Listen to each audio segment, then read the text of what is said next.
Yes, Kenya. Tamu sana, tamu sana, tamu sana, yes. There is a very interesting story here. Ruto sends loads of food donation to Somalia. And if you go through that story, on Thursday, November 3rd, President William Ruto sent a military plane full of foodstuffs to neighboring Somalia. The Kenya Defense Forces, KDF, in a statement issued on the same day, explained that the donation was emergency food sent to aid residents who were attacked in Mogadishu. Somalia's capital city suffered multiple bombings allegedly orchestrated by the Al-Shabaab militant group. Reports indicated that 125 people died with over 300 injured. And then the story continues.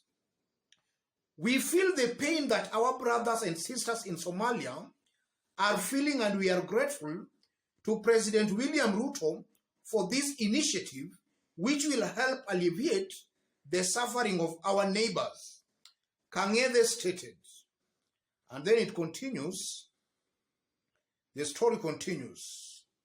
The shipment was received by Somali Minister for Health, Dr. Ali Haji Abubakar, his Minister Information counterpart, Daudi Awes, and Kenya's ambassador to Somalia, Thomas Chepkuto, at the Aden Abdullah Airport. We thank President Ruto for responding positively and urgently to the call for assistance by our President Hassan Sheikh Mohamud, noting that the closeness between the two nations is crucial in the pursuit of peace and security in Somalia. Awes added, and then you are seeing there an image of food donations being offloaded from the KDF plane dispatched to deliver relief to Somalia at the Aden Abdullah Airport in Somalia on Thursday, November 3rd, 2022. Yes. So Ruto has sent relief food to Somalia while Kenyans are dying in hunger. And such kind of photos are now a common phenomenon in some parts of Kenya. Kenyans are dying of hunger. William Ruto is sending food to Somalia. In this video, as usual, I want us to dig deep into this story to see what it means and portends for William Ruto's government and what it means for Kenyans in general. If you are watching us for the very first time, subscribe, give this video a like. Yes. What does that mean, ladies and gentlemen? The first meaning, William Ruto's government has got its priorities completely wrong. Maybe through wrong advice or no advice at all. It might be a one-man show. William Ruto is making unilateral decisions, not consulting other stakeholders. Or if maybe he's consulting, then his advisors are giving him wrong advice. And I'm saying that because at this time and moment in Kenya, when Kenyans are dying of hunger, life has become very difficult for so many Kenyans. I don't expect any sane government to be taking relief food to their neighbors and to outsiders, while Kenyans are dying of hunger. It does not make sense completely.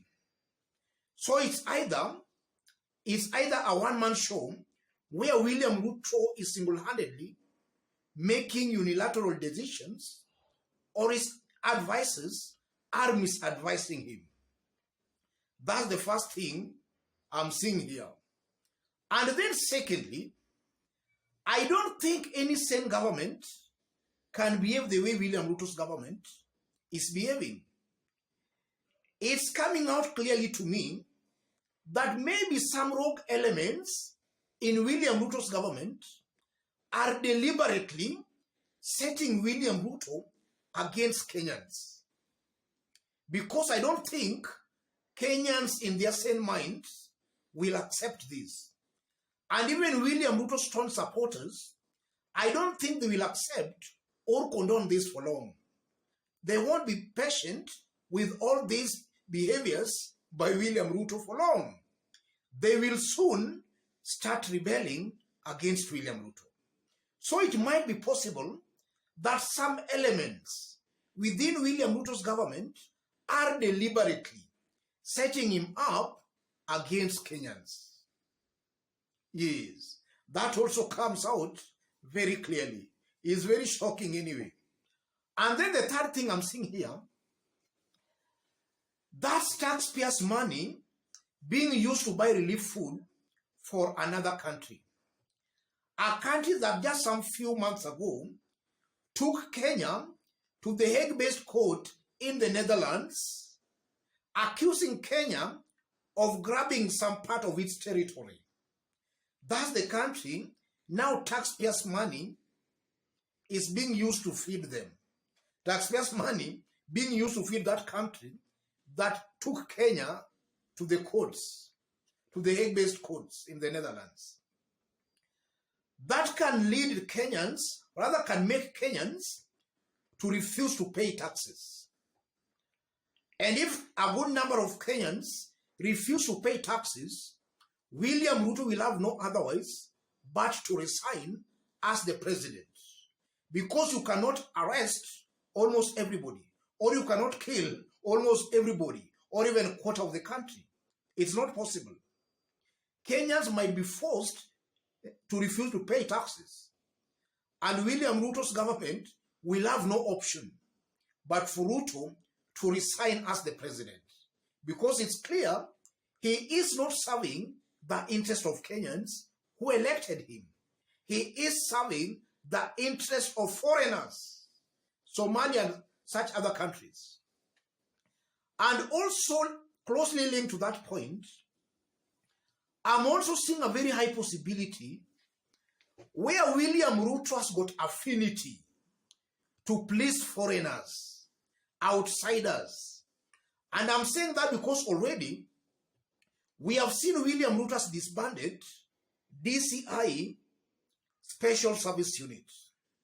Ruto claims that that unit was being used for extrajudicial killing. He claims that that unit is the one that killed some 3 Indians. And the government has been really trying to find out where those 3 Indians are.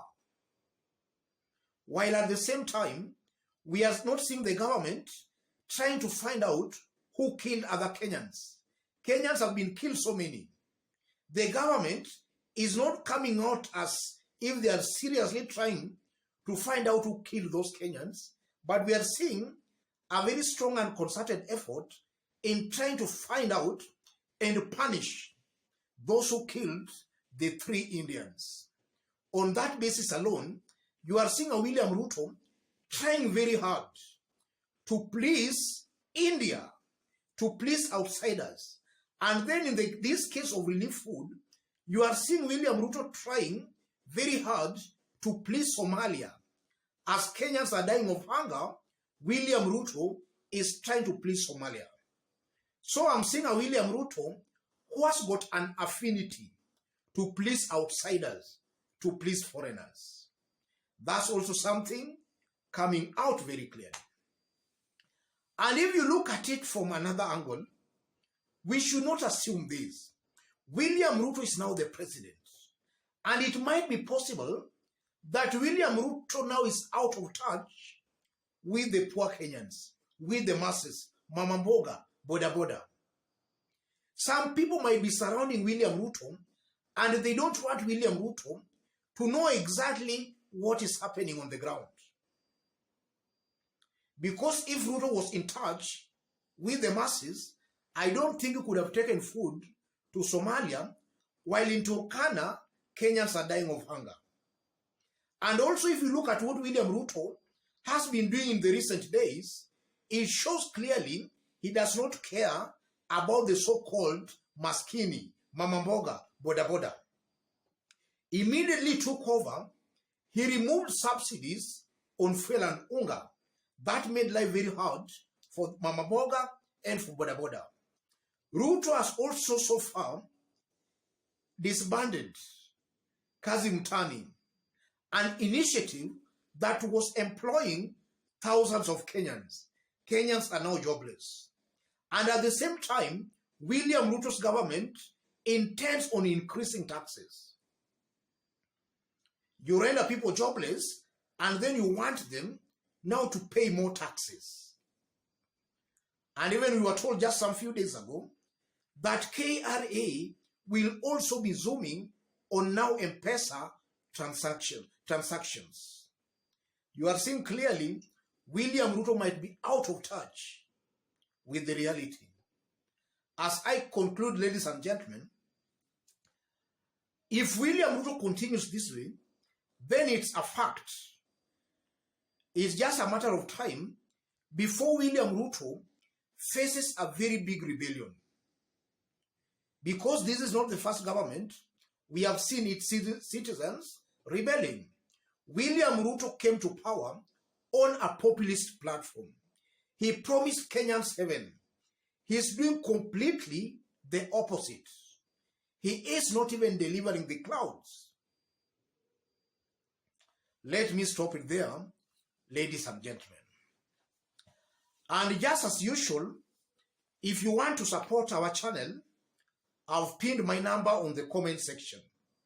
Contact me through the number or feel free to channel any contribution to the number. Let's meet in our next analysis.